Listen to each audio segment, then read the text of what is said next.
Nigeria, by extension Africa, battles a growing youthful population and with little or no meaningful engagement lives a ticking time bomb on our hands. We are a blessed continent with great wealth, both in people and material. Our focus on ways remains driving conversations that affects us all.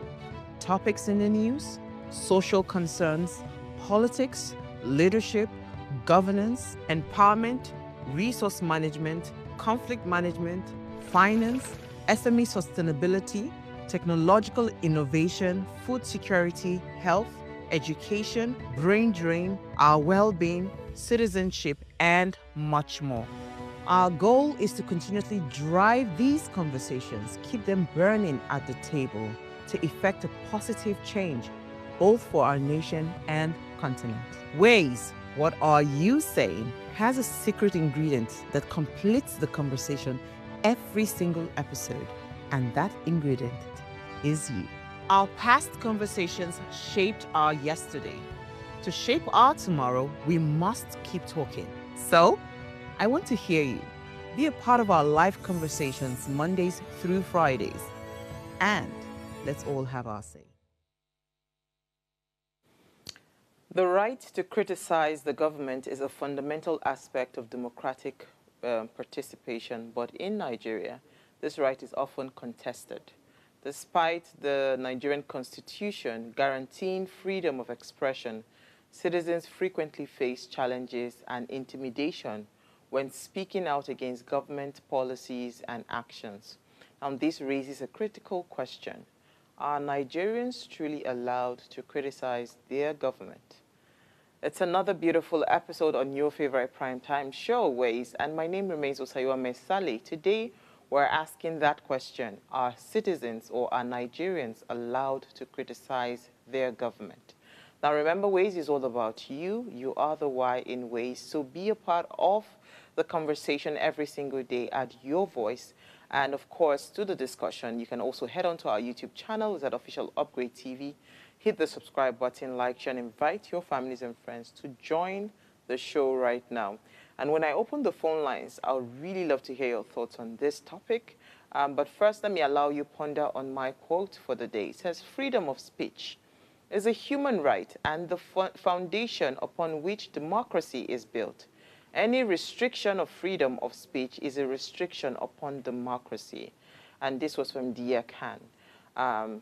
We'll delve into all of this much later. When I come off from the break, I had a lot of news interest today, but something has overtaken it all. So we'll check out what the news interest for the day is. Stay with us.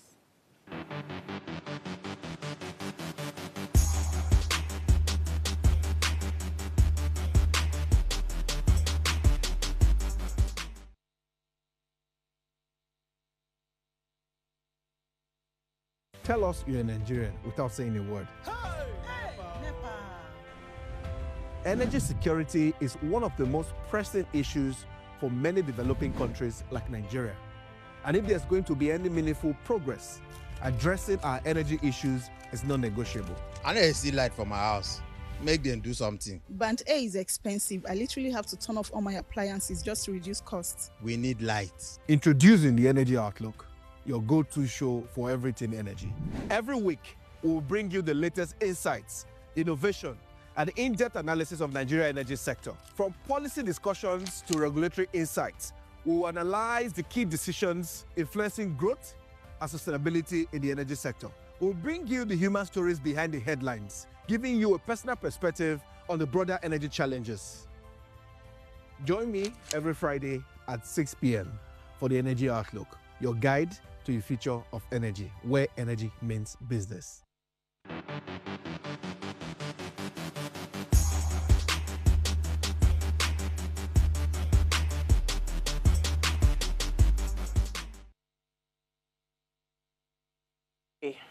What's in the news today? Rivers State, the president has declared a state of emergency, suspending the governor and his deputy for the next 6 months. I think even all the, elected State House of Assembly members, everybody has been suspended for the next 6 months. And he, of course, names the ex-naval chief, Ibas, as the Rivers State administrator. And he said that under this period, he is not supposed to create any law. He's not supposed to do nothing. He's just supposed to oversee the state. And if there's anything that needs to be done, the Federal Executive Council, of course, and himself, the president, will intervene. So earlier today, we saw a breaking story that talked about a pipeline. I think there was a bombing in a pipeline. Let me just quickly find that story. So that was what had happened earlier today, and the youth in River State were threatening and saying that they need to, what's it called, reinstate the state allocation, and and also recall the process of trying to impeach the governor. Let me just quickly read it. So the explosion at Trans-Niger pipeline in River State, they triggered an ultimatum from the Niger Delta Youth Council amidst, of course, rising tension earlier today. So that explosion rocked the Niger Trans-Niger pipeline in Bodo, Gokana local government area of River State, causing a fire in the affected sector. And of course, as I'd mentioned, the Niger Delta Youth Council had issued a 7-day ultimatum to Bola Ahmed Tinubu, that's the president of the Federal Republic of Nigeria, demanding the restoration of the state's revenue allocation and cessation of the impeachment effort against Governor Simlaye Fubara, and a public retraction of remarks allegedly made by former Governor Nyesom Wike about the Ijaw people.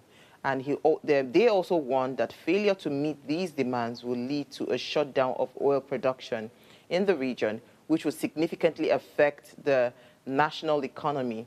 Additionally, Niger Delta Development Force, a militant group, had also threatened to target oil installations if federal government continues its interference in the state administration. So this was a report that we saw earlier today, only for us to get, the breaking news, about, I think about 30 minutes ago, that the president has declared a state of emergency, and of course suspending the governor and his deputy. Maybe you take a listen to the president's speech. I feel greatly disturbed at the tone we have come to regarding the political crisis in Rivers State. Like many of you, I have watched with concern the development, with hope that the parties involved will allow good sense to prevail at the soonest. But all that hope borne out without any solution to the crisis. With the crisis persisting, there's no way democratic governance, which we all fought and worked for over the years, can thrive in a way that will redound to the benefit of the good people of the state. The state has been at a standstill since the crisis started, with the good people of the state not being able to have access to the dividend of democracy. Also, it is public knowledge that the governor of Rivers State, for unjustifiable reasons, demolished the House of Assembly of the state as far back as 13th December 2023, and as up till now, 14 months after, now rebuilt the same. I have made personal interventions between the contending parties for a peaceful resolution of this crisis, but my efforts have been largely ignored by the parties to the crisis. I'm also aware that many well-meaning Nigerians, leaders of thought, and patriotic groups have also intervened at various times with the best of intentions to resolve the matter, but all their efforts were also to no avail. Still, I thank them. On February 28, 2025, the Supreme Court, in a judgment in respect all about 8 consolidated appeals concerning the political crisis in Rivers State, based on several grave unconstitutional acts and the disregard of the rule of law that has been committed by the governor of Rivers State, as shown by the evidence before it, pronounced in very clear terms. And I quote, "A government cannot be said to exist without one of the three arms that make up of the government of a state under the 1999 Constitution as amended. In this case, the head of the executive arm of the government has chosen to collapse the legislature to enable him to govern without the legislature as a despot. As it is, there is no government in Rivers State," and I quote. The above pronouncement came after a catalogue of judicial findings of constitutional breaches against Governor Siminalayi Fubara. Going forward in their judgment, and having found and held that 27 members of the House who had allegedly deflected, and I quote, "are still valid members of Rivers State House of Assembly and cannot be prevented from participating in proceedings of that House by the eighth respondent, that is the governor, in cohort with 4 members," and unquote. The Supreme Court then made some orders to restore the state to immediate constitutional democracy. These orders include the immediate passing of an appropriation bill by the Rivers State House of Assembly, which up to now has not been facilitated. Some militants had threatened fire and brimstone against their perceived enemies of the government. So I think if you want to watch the full version of that video, just go online, you'll find that video. It's a long video. And to the end of the video, having stated some of the reasons, the president then declared a state of emergency, and I said appointed the person he has appointed to oversee the state. So I have a few questions for you that is watching. Do you think the president did enough to resolve the issue?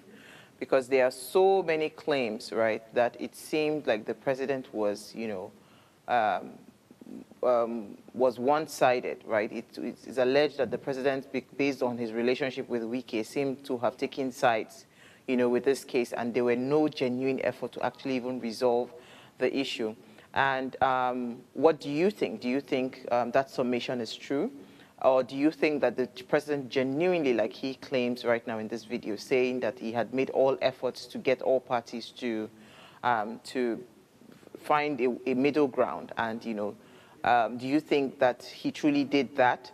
And again, when the Supreme Court had declared their rulings, right, Siminalayi Fubara came out and said, okay, no problem, I accept what the Supreme Court has said, and I'm going to go by what the Supreme Court has said.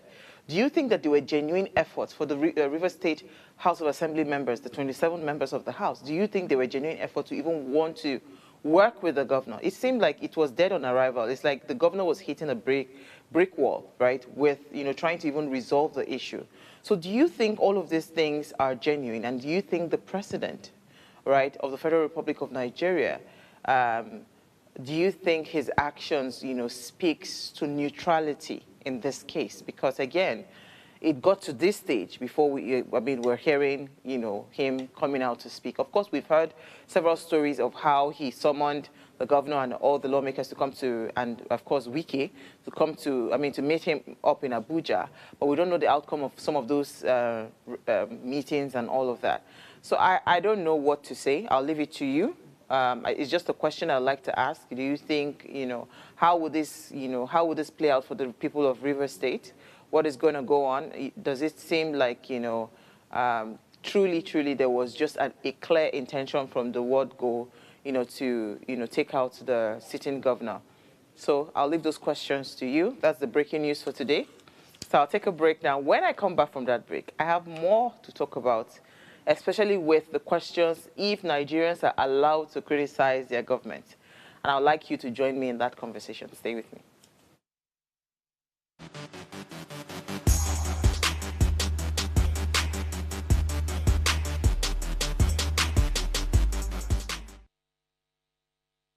All right, thanks for staying tuned. Now, the question of whether Nigerians are allowed to criticize their government is a pressing concern.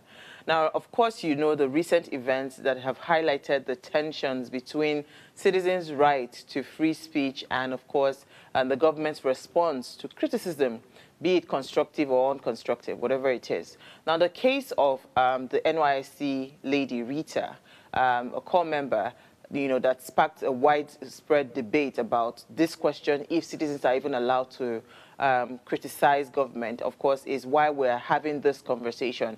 As you all know, she posted a TikTok video criticizing the government, Bola Ahmed Tinubu, that's the president of the Federal Republic of Nigeria. She was criticizing his administration over the country's economic hardship. And of course, in response to her comments about him being a terrible president, a terrible person, blah, blah, blah, she was faced with a lot of threats and intimidation from the NYC officials, of course, who instructed her to report to the local government inspector's office. And of course, we know how that turned out, because the likes of a human rights activist, the former presidential candidate, Omole Yele Sowore, actually accompanied her to that office, only to then get there, and the person that invited her or summoned her was nowhere to be found. And of course, you know that this incident raised a lot of concerns about the limits of free speech in Nigeria. International organizations like Amnesty International also came out to condemn the government's action. They were stating that, holding and voicing dissenting views is not a crime. And the organization also urged that the government should stop responding to criticism with violence and threat. Other prominent Nigerians, as we all know, they came out, right? People like the likes of Atiku Abubakar, Peter Obi, they all came out to speak against the government's action. Obi, in particular, emphasized the importance of accommodating dissent and recognizing constructive criticism as a tenet of democracy. Abubakar also praised Gift, her courage, and also noted that she deserves encouragement and support rather than hostility. However, not everybody agrees with the core member, and some people have said that core members should not or should not be part of the people that are allowed to criticize government. The likes of Rino Mokre, he's a social media commentator. He's also somewhat an activist online. He argued that the NYC is a paramilitary organization, and that members should not be allowed to criticize the government while in service. As you know, right, Nigerians have the constitutional right to freedom of expression, which includes criticizing the government. I don't think any government has received criticism like the former president, Goodluck Ebele Jonathan. Like, we use and they do skit everywhere, left, right, and center, plus in wife, everything. Till tomorrow, Funny thing is that I even missed the wife's exclamations and all of that, because we had a good laugh, be it comedians, different kinds of people did skits, they did all sorts of things. I don't think any president has met criticism like the way Jonathan met criticism. So I don't understand how and when Nigerians, their freedom of expression became a problem, except for this particular administration. Of course, the government's response to criticism, including threats and intimidation, is a growing concern and undermines democratic principles. You can't keep threatening people, right? And of course, there's another debate whether NYSC members should be allowed to criticize the government while in service, like I said earlier, because they say that they are paramilitary, whatever, and they are not allowed to speak, because, in military rules, it is obey, right? You're not supposed to question authority and all of that. But as we all know, constructive criticism is an essential part of democratic governance, and citizens should be encouraged to speak out against government policies and, of course, actions. When there's an outcry, the question I always ask is, why is it that every single time there's an outcry, there's this argument about being sponsored by opposition, you know, and all of that. Because I saw a very disturbing video. I don't know if that video is ready, because I saw a very, very disturbing video where a man was talking about the fact that this girl has been sponsored, or she's been, because he said the speed. I don't really get Yoruba language so clearly, but I could pick a few things that he said. He said the speed at which the video went viral, the speed at which the video went viral, and the speed at which all the blogs took that video, that he feels like that video was, you know, she was sponsored to talk about inflation and the price of the crate of egg. Why do we always have this argument? Or is it the people that have been sending all sorts of forwarded message talking about how she did Dirty December, how she went on partying on a yacht and all of those things, and yet she's crying about crate of egg. She's not supposed to be the one crying about crate of egg. Who is supposed to say who is to cry and who is not to cry? Let me tell that young man that talked about her being sponsored. The reason her video went viral, right? I think that's the video. Maybe we should take a listen, then I'll come back to him. Nípa fídíò tí ọmọ yẹn sọ tẹ́ wò lórí screen yẹn. To start with, the girl deserve a right in the Constitution of the Federal Republic of Nigeria. Nobody should harass her because she only exercised a right of freedom of speech. And there should be a freedom of speech in all countries. Tumbani democracy system of government. And Nigeria happened to be a country operating on that democracy system of government. So yeah, the girl should be protected and not be harassed unjustly. Because Oko Soroni. Now, to my own view, I think, and I'm starting to believe, there's another second agenda. So, oh, I wish they could play that agenda part where he talked about a political agenda. That's the thing, that's the argument that always comes up. You understand? All the time. I wish you can go and look for that video and watch the full video. So he was talking about an agenda. And I would say to anybody that cares to listen, for every time you see a video like this go viral, it's not because there's an agenda. It's because the pain or whatever it is that is being said in that video, it touches everybody. In content creation, let me even explain to you. Simple content creation. If this show, right, is touching the core of what you are going through, you'll be forced to share the link to somebody else. It's a simple, what's it called? Simple whatever in content.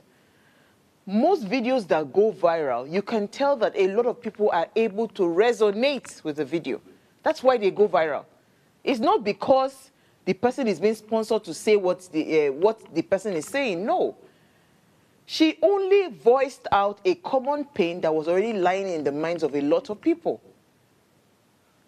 So every time I see this argument about an opposition or there's another agenda to this, I just shake my head and I say this is just pure ignorance.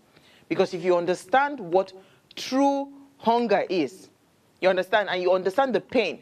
Why did NSAS go viral? Because it was a common pain. A lot of people were being harassed. Some people had lost their lives in the hands of these people. So it was time to say, you know what, we can't take this anymore.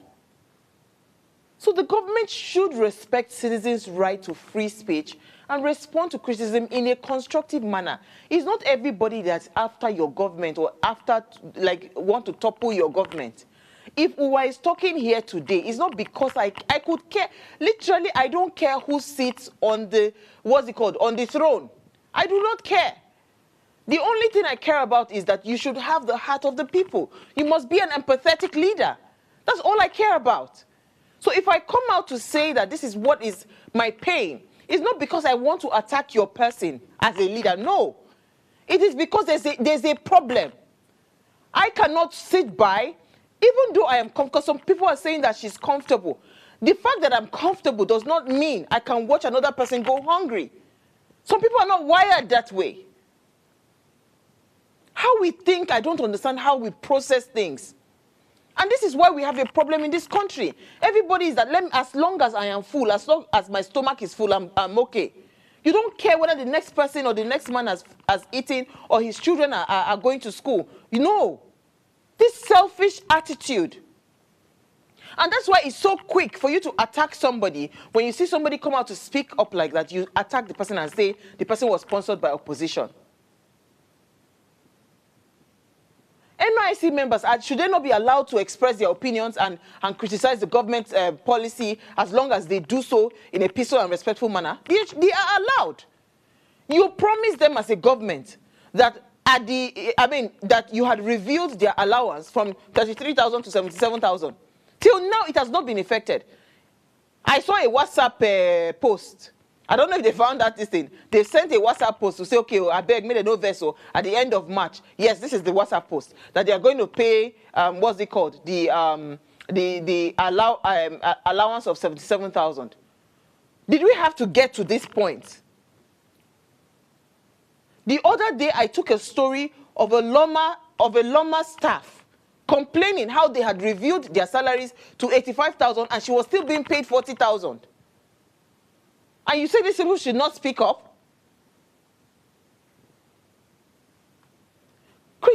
Citizens, they have to keep on speaking out against government policies or actions that, and demand accountability from our leaders. If we don't speak out, the government is too far from the people.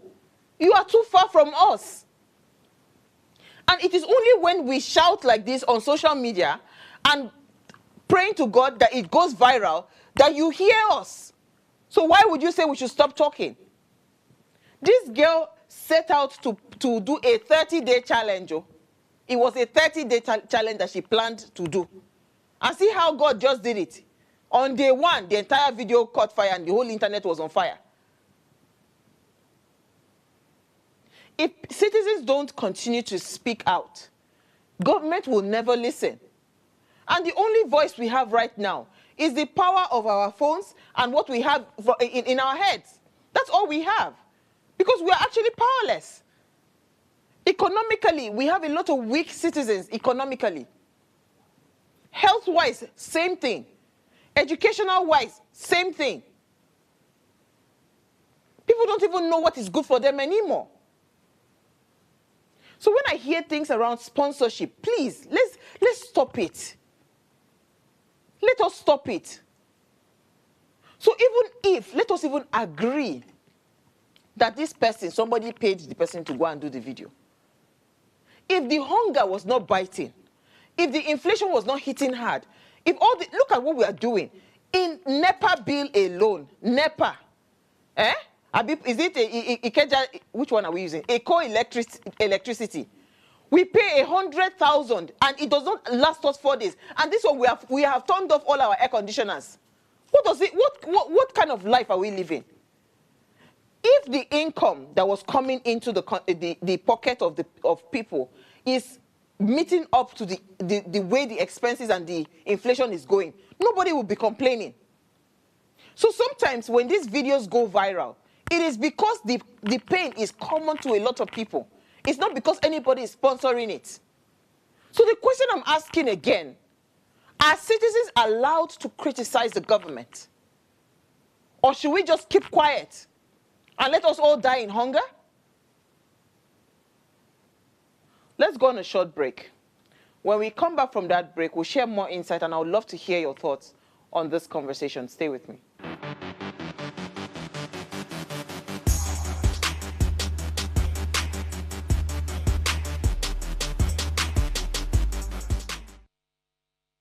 Life is made up of moments, some that fill us with joy, others that test our strength.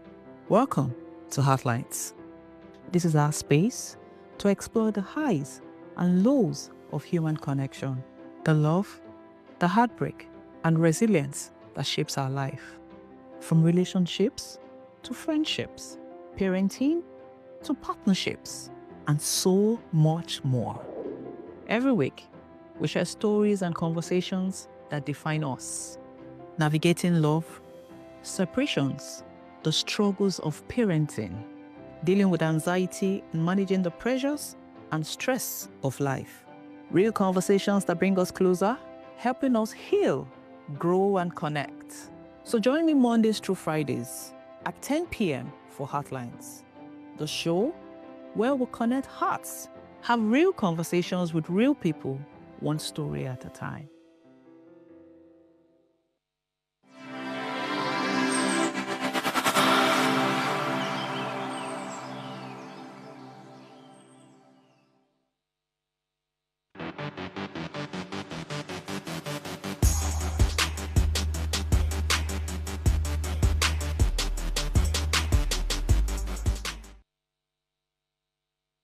All right, thanks for staying tuned. Now, if you just tuned in, the question is, are Nigerians allowed to criticize the government? Now, please let's hear what you have to say. Remember, you can join this conversation. Send us an SMS or WhatsApp to 081-803-84663. You can also call that WhatsApp line. Our phone lines for regular calls to call are 07025007749 or 07014242420. I really love to hear what you have to say. So earlier this evening, we saw a post from our beloved Senator, Ned Nwoko, proposing a bill in the House. I don't know if we have that video. He proposed a bill that social media, like blogs and social media platforms, should set up an office in Nigeria. Maybe we should just take a listen just for a few seconds and I'll be back. Mr. President, this bill, therefore, is not an attack on these platforms. It's a call for equity and fairness. It's a demand for respect and recognition of Nigeria's status as a global leader in digital engagement.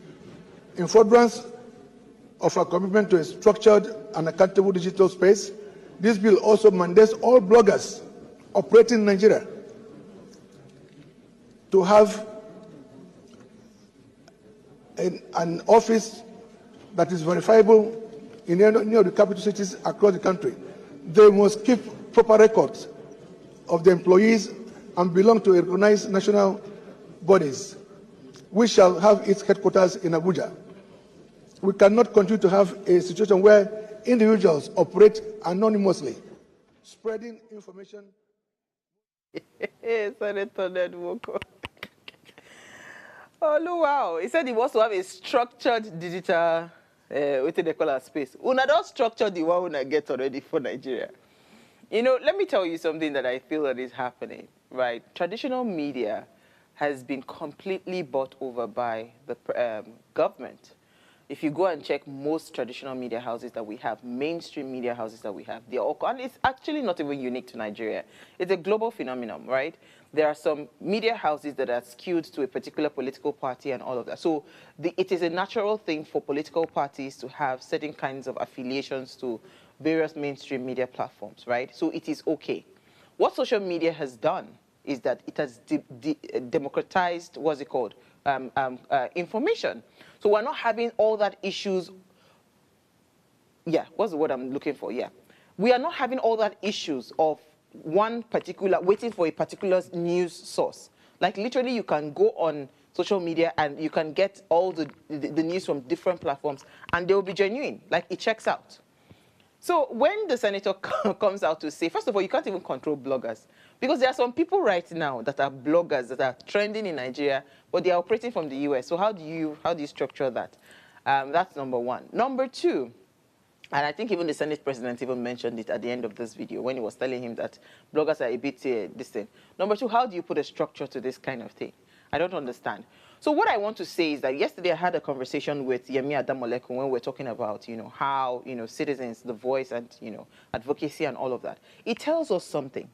It tells us that if Nigerians truly wake up, you see what this girl has done? She's just one person. Now imagine if there were like 500, 600, 1,000 videos of different Nigerians just coming out to just lament on what the problems are. They will be overwhelmed. Like they can't even keep up. So it tells us that we need to be intentional about how we criticize the government, and we should do it constructively. Come out and say what the pain is, what your pain point is, what the issues are. I would always like to end it with a solution.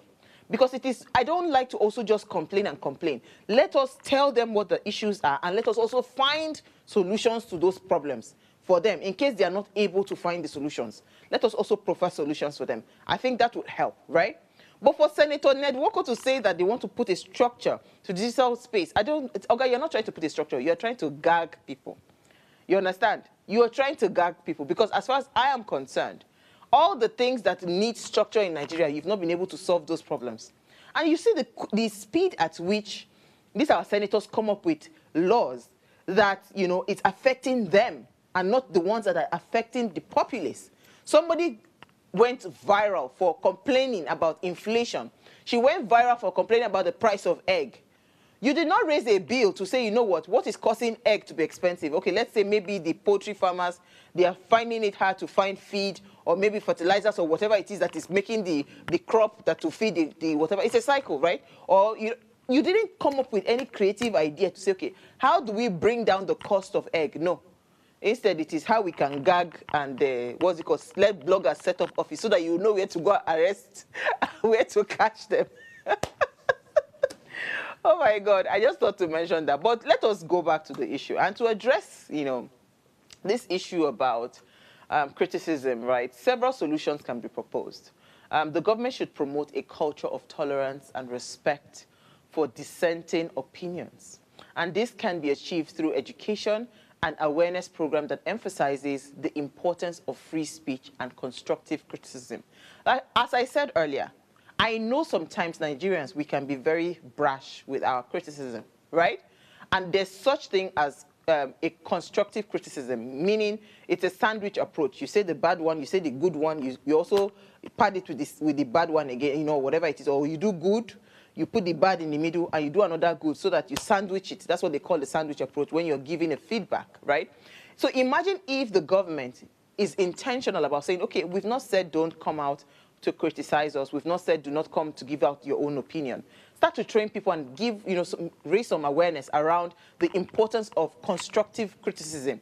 That way, it will tell me that, okay, yes, you are becoming a lot more tolerant and you respect my opinions. You are not just trying to push me aside and kick me down the curb, right? The government should also reform the legal frameworks to ensure that the citizens' right to free speech is protected. Because there was no need for that NYSC person to call that girl. What was that about? What was that about?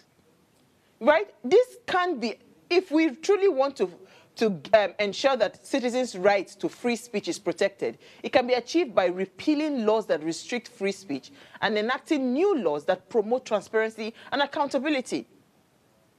The government should also encourage citizens' engagement and participation in the democratic process. How are we encouraging citizens?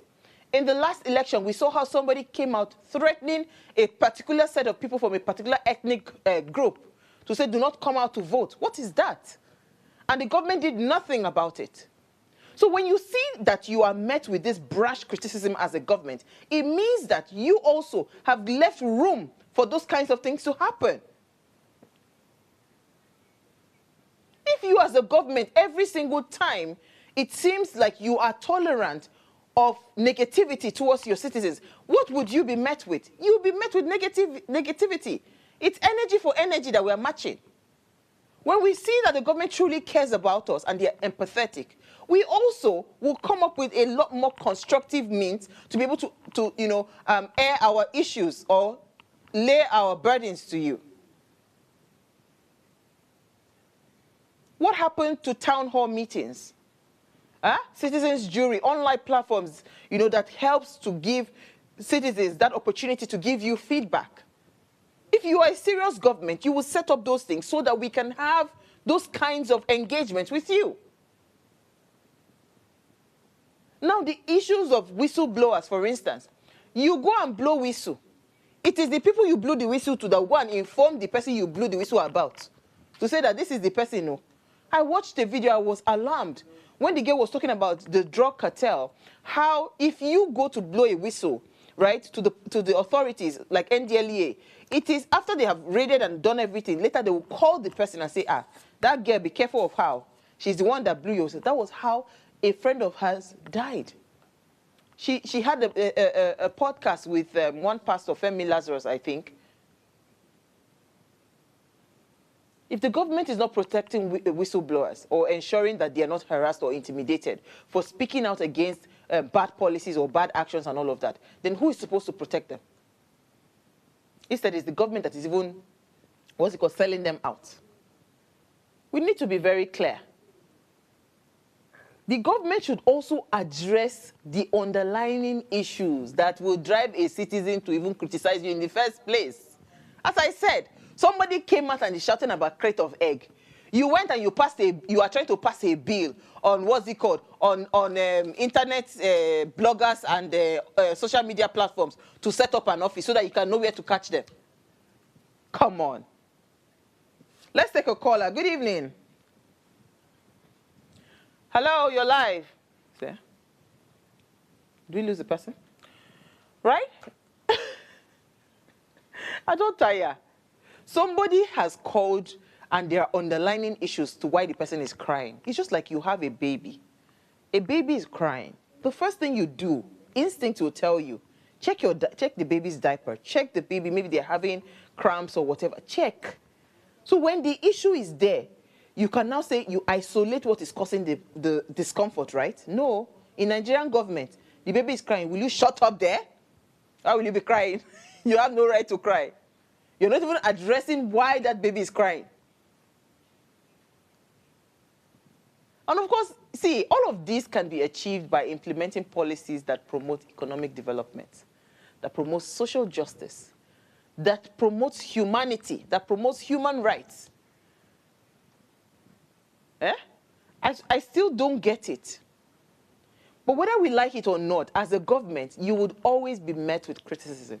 Even when you're doing good, even when you're doing bad. Like, it goes both ways. It's not, because it's human nature. We are insatiable. As a human being, you cannot satisfy a human being. No matter how nice you are or how great you are as a person, there will still be somebody else say, that one, she's the worst person on earth. That is normal. It's a normal thing. You have to develop a thick skin as a government, for goodness sake, and stop this intimidation.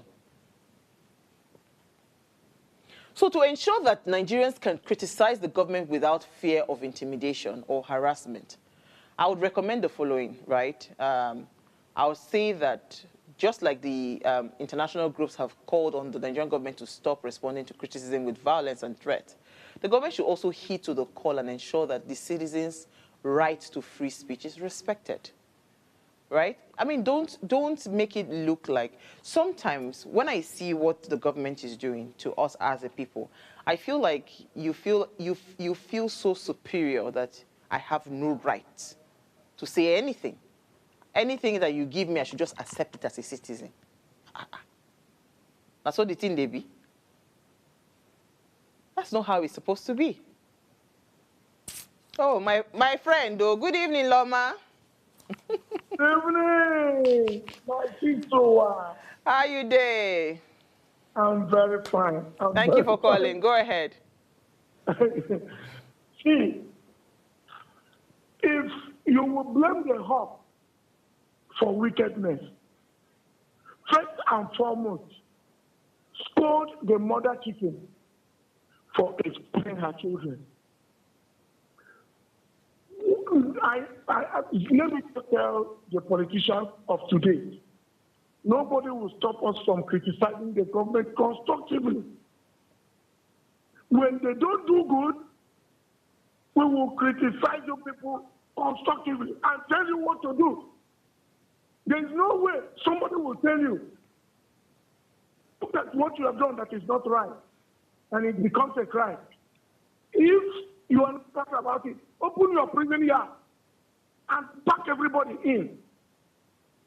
Because somebody is criticizing what you did not do well. When you get in there, you told us that you would do well. You will take care of us. Here and there. But when you get there, you forget about it. So Nigerians have rights to criticize, and nobody will stop us, because as long as the politicians are not the one that gave us this mouth, they are not the one that gave us the tongue. It is Almighty God. We will continue to criticize constructively. I don't insult the government, but I will tell you, okay, what you are doing is not right. Absolutely. Do the right thing. People are suffering in this country. And look at what that lady said. You see that area, very, very dirty area. Why can't you just organize yourself and look for environmental sanitation people and clean it up and thank that lady for exposing what is not good? Here in Abia State, we tell the government what they do that is not good. Before you know it, they correct it. That is what the governor of Abia State is doing. The governor of Abia State is one of the best governors I've seen. He listens to people, he takes people's opinion and do the right thing. So we will always criticize constructively. Thank you very much. Thank you, Loma. On YouTube, Adetunde says, thanks for the good works, advice, and enlightenment. Thank you, blessings. It says, the viral criticism is really touching our bad leaders, Religion and tradition has made Nigerians too docile and accepting of bad governance and tyranny. He also said that, please, text the phone-in numbers here in the comment section. Oh, okay, that's for you guys on YouTube. Please, can you guys send them the phone-in numbers? But it's on display. I think you can see it, right? So, I mean, Loma has said it. For a government, do you know that the joy of any government should be that citizens are telling you that, no. This one might be our problem. This is our problem. Because it just makes your job better. So if somebody comes out to cry, to say, oh, this thing is really biting us hard.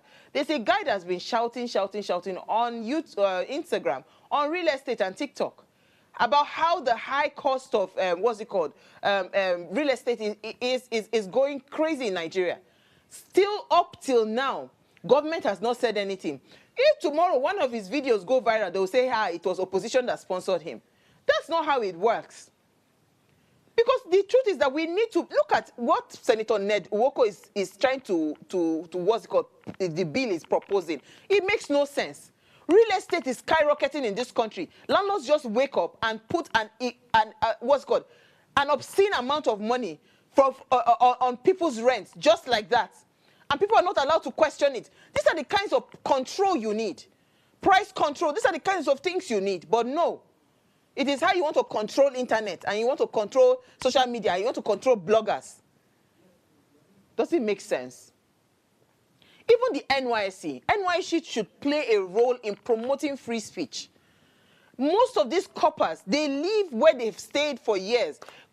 The NYSC's tenure, the 1-year tenure in NYSC is supposed to help you understand Nigeria. So you are in the north, you've lived all your life in the north, you come down south to come and learn their new ways and all of that. That is what NYC is supposed to be.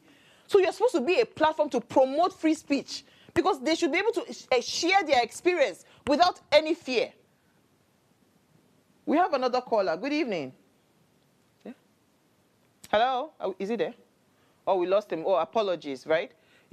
So you have to encourage citizens to speak out, core members rather. They need to speak out against anything because it's a new experience for them. Citizens should also be educated and aware of their rights. And that is why when in EIE, I had a conversation with Yemi Adamolekun yesterday, when we were talking about going back to secondary schools, I would even say go back to primary schools. Let us start to know our rights. Hello, somebody from Zaria. Hi, good evening. Thank you for calling. Good evening. Go I'm ahead, calling from Zaria. My name is Tata. Okay, go ahead.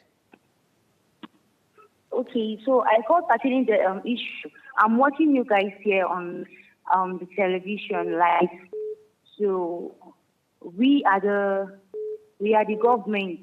So even if you criticize the government, we have rights. We have rights of speech. So we are the government. We can't be suffering. And the country is hard. Everything is hard. The cost of living is very high now. Thank you. The cost of living is very high. Absolutely. Thank you. And I agree with you. I mean, we can't keep quiet. That is our reality, right? And I don't understand why the government is not seeing it that way. I saw a post yesterday that just twisted my brain. I had to do a video. How somebody is saying that he wants to call for a death penalty because somebody spoke up about hunger and inflation. Does it even make sense to you? Even you that you're opening your mouth or you are typing that thing, does it make sense to you? In this same country where bandits, vandals, all these terrorists and all of that, they've had a free reign. You are granting them amnesty. And yet somebody comes out to cry about hunger and inflation. You say the person should be, the punishment should be a death penalty. Hey, God will help us in this country. God will help us in this country. And we need to be very clear. Citizens need to start to get education on what their rights are, including that right to free speech. And this can be achieved through education, awareness program that emphasizes the importance of free speech and constructive criticism. Don't just talk anyhow. Dr. Uzo is live. Good evening. Thank you for calling. Hello. A very good evening to you. Wow. Go ahead. Good evening. You see, I wish the government listen to most of these things that talk. It's not unfortunate. Because the more we talk, the less we hear, the less action from the government. And then it's unfortunate that these people are not winning ready for us. Thank you, Dr. Uzo. I believe, thank you so much. See, I believe that we can't stop talking, right? At least for every time a video goes viral or something happens, right, it just gives us hope that, yes, we still have a voice. So we can't say we will stop talking. You understand what I'm saying? You see, you'll be shocked that they are watching. They are watching. They monitor everything that is going on in this country. That is the interesting part. What we need to do now intentionally as citizens is that when people are speaking up and they are saying all the right things, let us ensure we are the ones promoting those videos, sharing it on WhatsApp, putting it everywhere. Because once it goes viral, they cannot ignore it anymore. Hello, good evening. Oh, did we lose a person? Apologies. Right? Let us be the ones to promote it. Because the speed at which Rita's video went viral is what is more, scary for them. They think Nigerians are docile. They think we're not saying anything. But when these kinds of videos go viral like that, they wake up too as well. So now imagine if we're constantly bombarding them. We can't keep quiet. If we keep quiet, it is our country. And we are the ones that will wallow in the pain. So the question of whether Nigerians are allowed to criticize the government is a complex one, in fairness, and of course, is a contentious issue. While the Nigerian Constitution guarantees that there's right, freedom, the right to freedom of expression, the government's response all the time that we see to criticism often undermines this right. I mean, the clear case of this young girl, the NYSC core member, would show that. But let's take our last caller for the evening. Good evening, you're live. We lost a lot of calls today, apologies. Good evening, are you there? Wasn't there? Oh, we lost again. All right. So what's it called? The government's response to criticism always undermines this right that we have. It shows you clearly that you are just supposed to shut up. Like literally, government says, shut up and don't say a word. Anything you see, just take it like that. Is that a democracy? I mean, the case of this Rita, right, the core member, highlights the challenges that citizens always would face whenever they speak up or they speak out against any policies or that are not, or bad policies or government policies or something going wrong within a government. Ultimately, criticizing the government is not only a fundamental right, but also a necessary aspect of democratic governance, unfortunately for the government. That is the reality. We have to put them in check. Because if the judiciary has failed, if the legislative arm of government have failed, who is going to keep these people accountable? The office of the citizens must also wake up. Citizens must be able to hold their leaders accountable, and the government must be willing to listen to the to the criticism and respond to that criticism. And of course, for us to move forward, it is essential that the government respects citizens' right to free speech and create a safe and enabling environment for criticism and dissent. By doing so, Nigeria can strengthen its democratic institutions. It can also promote good governance and ensure that citizens' voices are heard all the time. They don't have a choice.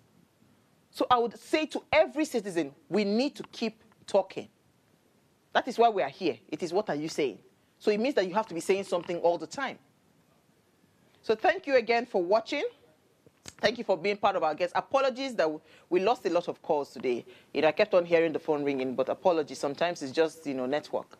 But thank you again for joining the conversation. As much as you can, please share this link and send it to people. Keep on spreading, because we need to keep on spreading that message. Now, if you missed our very important quote for today, it says, "Freedom of speech is a human right and a foundation upon which democracy is built.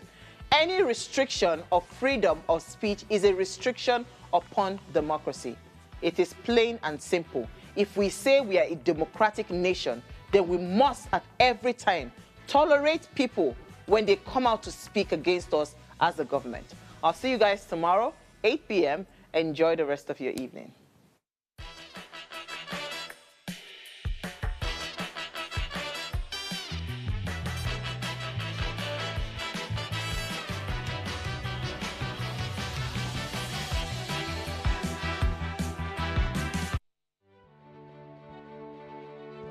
Nigeria, by extension Africa, battles a growing youthful population, and with little or no meaningful engagement, lives a ticking time bomb on our hands. We are a blessed continent with great wealth, both in people and material. Our focus on ways remains driving conversations that affects us all. Topics in the news, social concerns, politics, leadership, governance, empowerment, resource management, conflict management, finance, SME sustainability, technological innovation, food security, health, education, brain drain, our well-being, citizenship, and much more. Our goal is to continuously drive these conversations, keep them burning at the table to effect a positive change, both for our nation and continent. Ways, what are you saying, has a secret ingredient that completes the conversation every single episode, and that ingredient is you. Our past conversations shaped our yesterday. To shape our tomorrow, we must keep talking. So, I want to hear you. Be a part of our live conversations Mondays through Fridays. And let's all have our say.